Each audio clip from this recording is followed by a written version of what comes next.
Hello everyone, আমি Ashik. Welcome to flick revive. So অবশেষে বহুত অপেক্ষার পর শাকিব খান অভিনীত cinema prince once upon a time in Dhaka teaser চলে এসেছে।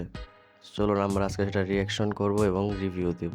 সো ভিডিওটি শেষ পর্যন্ত দেখবেন এবং ভিডিওটি ভালো লাগলে অবশ্যই চ্যানেলটি সাবস্ক্রাইব করবেন। So let's get start. Okay so guys, চলুন এখন আমরা প্রিন্সের প্রি ব্লাস্ট বা টিজারের রিয়াকশন দিয়ে আসি। ওকে সো গাইস, এখান থেকে আমরা প্রিন্সের প্রি ব্লাস্ট বা টিজার যেটাই বলো তারা, সেটা আমরা রিয়াকশন শুরু করি। So 3, 2, 1 start.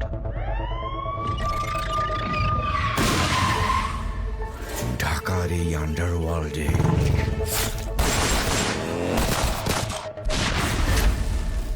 হাজার হাজার শিয়াল ঘুরা বেড়ায়। কিছু থাকে নেকড়ে, ভয়ঙ্কর। আর এই শিয়াল আর নেকড়েরা চলে প্রিন্সের হুকুমে।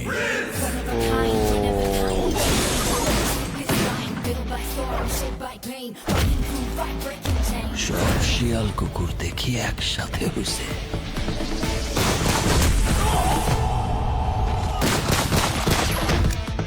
চিয়ার্স।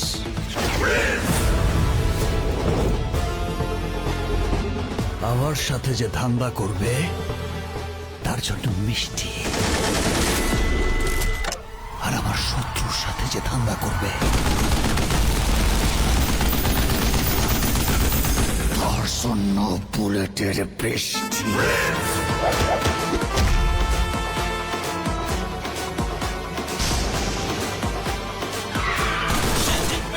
নাম একটাই,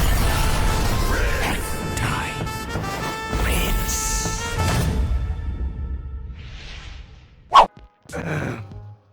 ওকে সো গাইস, এত অপেক্ষার পরে অবশ্যই প্রিন্সের টিজার চলে আসলো, বাট তেমন একটা জমলো না আমার কাছে। তো এটা কি হতে যাচ্ছে এই বছরের শাকিব খানের ফ্লপ সিনেমা, সেটা আমি বলতে পারছি না। কজ গাইস, যদি ভালো করে লক্ষ্য করেন এই টিজারটিতে বহুত পরিমাণ এডিটিংয়ের ল্যাকিংস আছে, ভিজুয়ালাইজেশনের ল্যাকিংস আছে, ব্লাডগুলো সব ফেক মনে হইতাছে, গানস ফেক মনে হইতাছে। মানে শাকিব খান কী বুঝে এই সিনেমাটা করতেছে আমি বুঝতেছি না।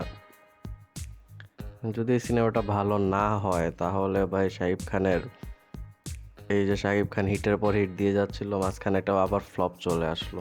এনিওয়েজ, টিজারে সব বলা যায় না, হয়তো বা হতেই পারে যে মুভি আরও ভালো হয়ে গেছে, হু নোস। আর ডিরেক্টর আবু হায়াত মাহা, জানি না সে কেমন ডিরেক্টর, সে কী করবে। সো এই ছিল আজকের ভিডিও। যদি ভিডিওটি ভালো লেগে থাকে তাহলে অবশ্যই ভিডিওতে লাইক করবেন এবং চ্যানেলটি অবশ্যই সাবস্ক্রাইব করবেন। খুব আশা নিয়ে আজকে টিজার দেখতে বসেছিলাম, বাট এক্সপেকটেশন ফুলফিল করতে পারলো না তেমন। সো